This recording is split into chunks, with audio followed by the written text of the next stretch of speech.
Alright, so this is our instructional video project. This is by Roman, Max, and Dante.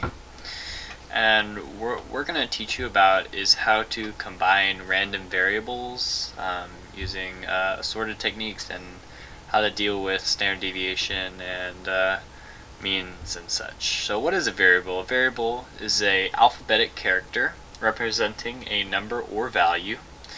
And what we're going to have to do is learn how to combine them.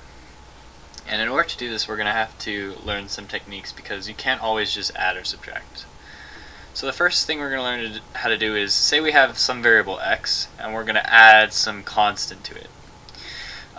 Or subtract some constant to it.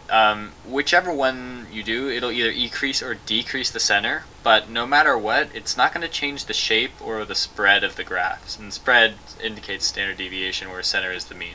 So if you're adding some constant to some variable, then the mean will increase, but the standard deviation won't change.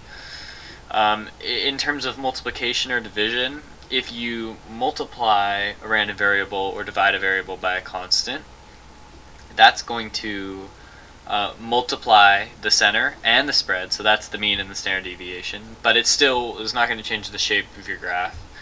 The opposite is also true. If you're dividing by a constant, you're going to divide the center and the spread by the constant.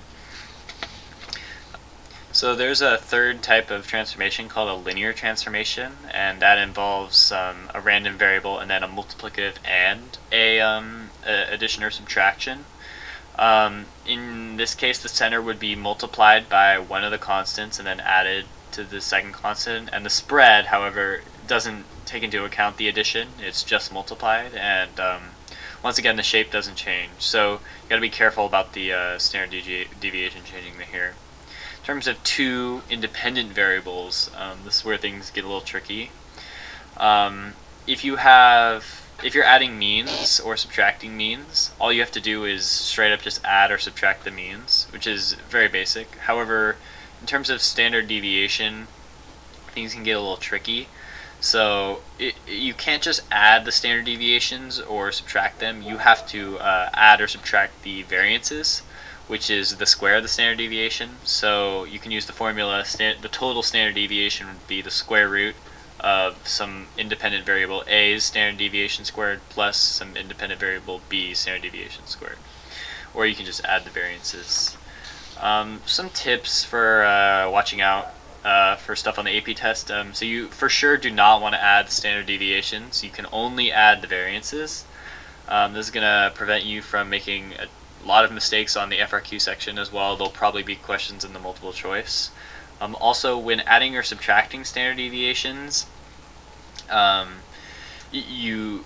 so when you're adding or subtracting standard deviations, you add the variances. So if you're subtracting standard deviations and the whole problem is like x minus y or y minus x, you still add the variances. You don't subtract variances. You subtract the means, but you don't subtract variances. You only add. And then here's a quick practice problem, just for an example. If variable x is a mean of 170 and standard deviation of 20, and variable y is a mean of 200 and standard deviation of 10, y minus x is kind of the question.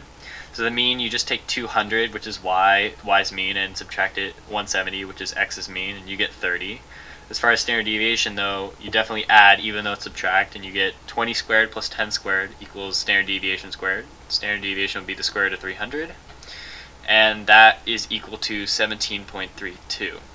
And you can see here how it's very important that you still add the variances and not subtract, otherwise you would get the square root of 100, which is 10, which is not close to the correct answer. So that's it. It's a pretty easy section, so just make sure you know what you're doing and what the definitions of each of these transformations are, and you'll be good.